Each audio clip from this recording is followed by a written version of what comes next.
Hello दोस्तों, स्वागत है आप सभी का एक बार फिर से हमारे YouTube चैनल पे। आइए आज के वीडियो में हम जानते हैं कोहिनूर के इतिहास के बारे में। कोहिनूर हीरा, ठीक है, इसके इतिहास के बारे में जानेंगे। कोहिनूर का अर्थ रोशनी का पहाड़ होता है। यह विश्व का सबसे बड़ा हीरा माना जाता था। बाबरनामा में इसका उल्लेख प्रथम बार उल्लेख आया था। बाबरनामा जो मुगल सम्राट बाबर था उसी के ऊपर लिखा गया है। यह 1294 ईस्वी में ग्वालियर के राजा के पास था और इसके बाद विभिन्न शासकों के पास हस्तांतरित होता रहा है। माना जाता है कि 13वीं सदी में दक्षिण भारतीय हिंदू काकतीय वंश के दौर में इसे आंध्र प्रदेश के गुंटूर जिले के हीरे के प्रसिद्ध कोलार खान से खोजा गया था। उस समय इसका भार 793 कैरेट यानी 158.6 ग्राम था। उसके बाद ये हीरा पहुंच गया कहाँ? दिल्ली सल्तनत में।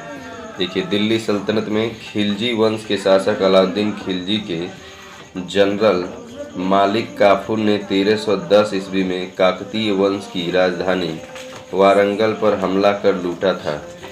वहां से वह कोहिनूर को दिल्ली लेकर आया। दिल्ली सल्तनत के विभिन्न शासकों के बाद यह मुगल वंश के नियंत्रण में आया। हुमायूं के संस्मरण में इसका उल्लेख मिलता है।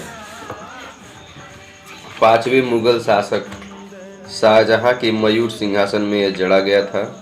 औरंगजेब के दौर में इसे काटा गया। इसके बाद इसका भार 186 कैरेट यानी 37.2 ग्राम रह गया था। फिर नादिर शाह का आक्रमण होता है, फिर वहाँ चला जाता है।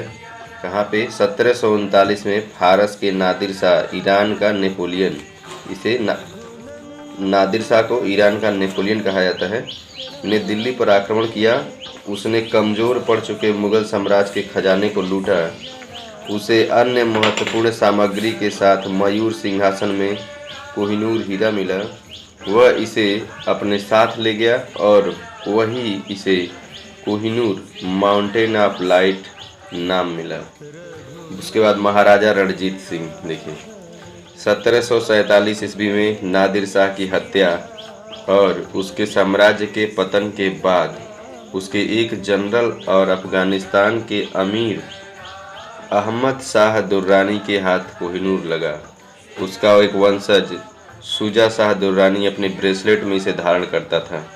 अपने दुश्मनों से घिरने के बाद शुजा शाह 1813 में लाहौर आया। वहां महाराजा रणजीत सिंह से वह मिला। उनकी स्वागत के बदले में कोहिनूर उसने रणजीत सिंह को दे दिया। उसके बाद है अंग्रेज़ों का कब्जा। देखिए, महाराजा रणजीत सिंह ने इसे जगन्नाथपुरी को दान करने की इच्छा व्यक्त की थी, लेकिन 1839 में उनकी मृत्यु हो जाने के बाद ब्रिटिश ईस्ट इंडिया कंपनी ने उनकी इच्छा पूरा नहीं की। मार्च 1849 ईस्वी में द्वितीय आंग्ल सिख युद्ध के बाद पंजाब रियासत को ब्रिटिश भारत में शामिल कर लिया गया। लाहौर संधि के अंतर्गत कोहिनूर को गवर्नर जनरल लॉर्ड डलहौजी ने ब्रिटिश सामग्री महारानी विक्टोरिया के पास भेज दिया था। 1852 ईस्वी में महारानी विक्टोरिया के पति प्रिंस अल्बर्ट के आदेश पर इसे पुनः काटा गया। उसके बाद यह 42% हल्का होकर 105.6 कैरेट 21.12 ग्राम का रह गया।